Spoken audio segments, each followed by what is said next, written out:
A mother's back, shredded by Roman lashes.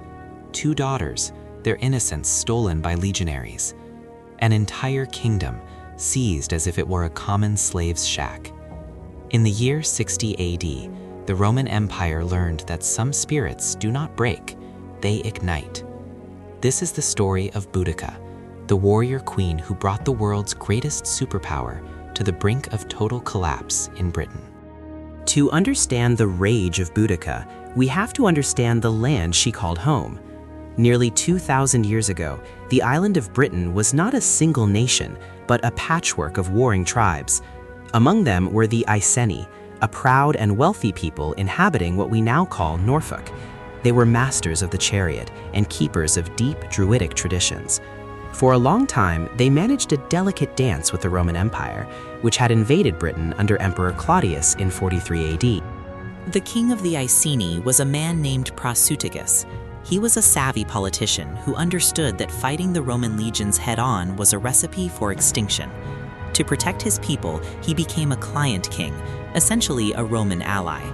He lived a life of luxury and relative independence, and when he felt his death approaching, he made a final, desperate gamble to ensure his family's safety. He wrote a will that left half of his vast estate to his 2 daughters and the other half to the Roman emperor, Nero. He believed that by giving the emperor a share, the Roman state would leave his wife, Boudica, and his children to rule the rest in peace. Prasutagus was wrong. To the Romans, a client kingdom was a temporary arrangement that ended the moment the king died. They didn't see the Iceni as allies, they saw them as property. When Prasutagus passed away, the Roman officials didn't come to offer condolences, they came to collect. Led by the procurator Catus Sticianus, Roman agents descended upon the Iceni lands like a plague of locusts. They seized the estates of the tribal chiefs, confiscated the king's wealth, and treated the royal family with a cruelty that defies logic. When Boudica, the widowed queen, protested this illegal seizure, the Romans decided to make an example of her. They stripped her naked in public and whipped her. Then, in an act of calculated psychological warfare, they forced her to watch as her 2 young daughters were brutally assaulted by Roman soldiers. The Romans thought they were crushing the spirit of a troublesome barbarian woman. Instead, they were forging the most dangerous weapon the island had ever seen. Boudica did not weep in the ashes. She began to plan. She was tall, with a mane of tawny hair that fell to her hips, a harsh voice, and a piercing glare.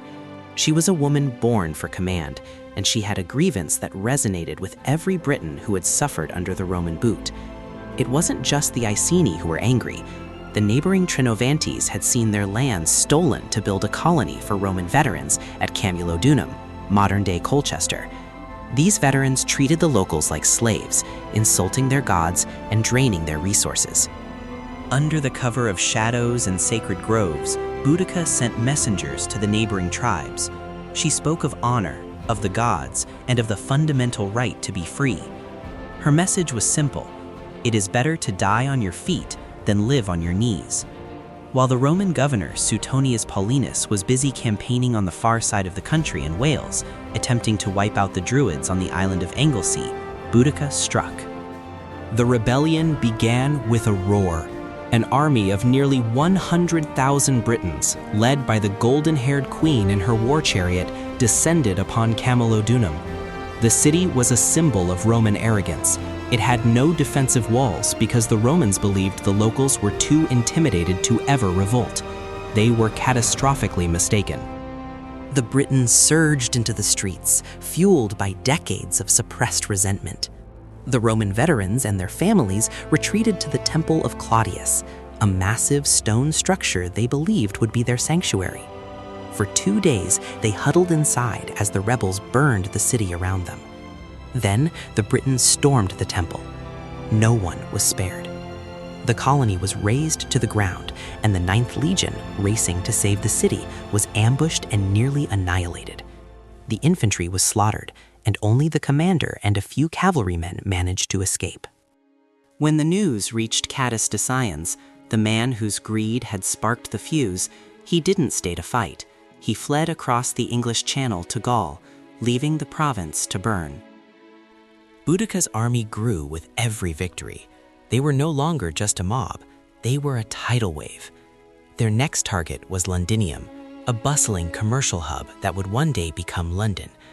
Governor Suetonius Paulinus had raced back from Wales, but when he arrived at Londinium, he realized he didn't have enough men to defend it.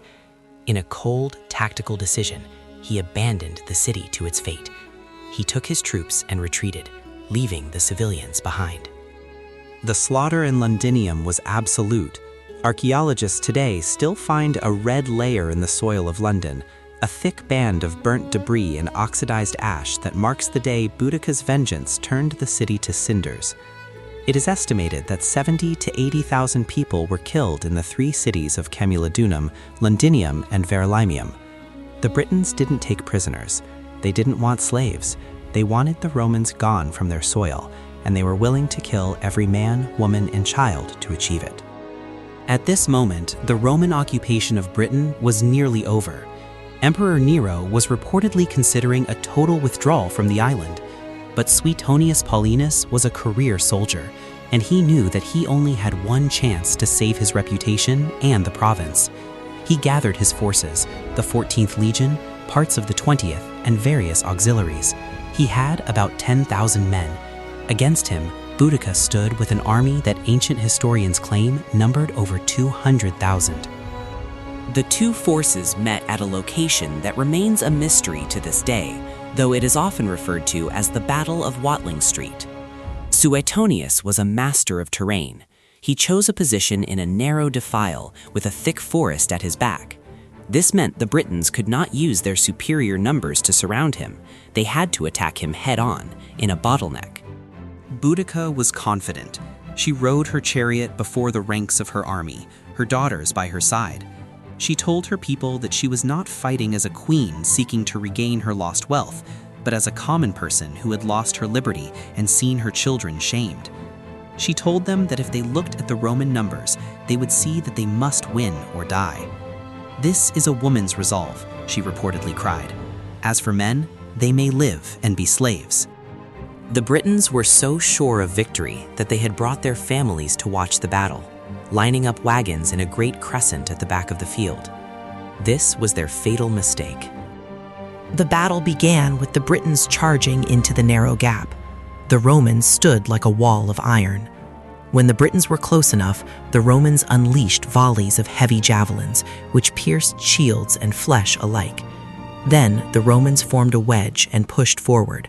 The disciplined Roman infantry, fighting in tight formation with their short swords, were lethal in the confined space. The Britons, who relied on long swords and individual ferocity, found themselves cramped and unable to swing their weapons. The front lines of the British army tried to retreat, but they ran into the massive mass of their own people pushing forward. The narrow valley became a meat grinder. The Romans pushed the Britons back toward their own wagons, which now acted as a barricade, trapping them. The Roman cavalry surged from the flanks. The battle turned into a massacre. Roman historians claim that 80,000 Britons fell that day, while the Romans lost fewer than 500. The rebellion was over. The dream of a free Britain was crushed under the weight of Roman discipline. But what of the queen? Boudica did not allow herself to be captured. She knew the Romans would take her to Rome in chains, to be paraded in a triumph before being strangled in a dungeon. To the end, she remained the master of her own fate. According to the most accepted accounts, she took poison, choosing a quick death over the humiliation of Roman captivity. Her burial site remains one of the greatest mysteries of British history. Legends suggest she is buried under a platform at King's Cross Station in London, or beneath a mound in Stonehenge, but no evidence has ever been found. She vanished into the earth of the land she fought to protect. In the immediate aftermath, the Romans were brutal. They launched punitive raids against the tribes that had supported her, burning crops and livestock. But the rebellion had left a scar on the Roman psyche. The next governors were more cautious, more willing to negotiate, and more aware that there was a limit to how much a population could be oppressed before they struck back. Boudica was largely forgotten during the Middle Ages, but she was rediscovered during the Renaissance.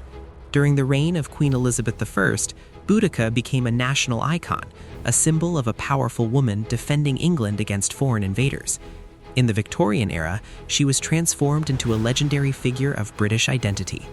Today, a massive bronze statue of her stands next to Westminster Bridge in London, directly across from the Houses of Parliament.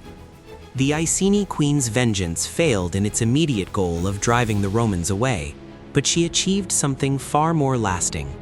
She became the eternal face of resistance. She proved that even against the most powerful empire the world had ever seen, one person with enough courage and enough rage could make the mountains tremble. Her story is a reminder that history is not just made by the winners who write the books, but by those who refuse to be forgotten. Boudica's name, derived from the Celtic word Boda, means victory. And in the long memory of her people, she remains undefeated. Subscribe for more stories of lost history and legendary figures.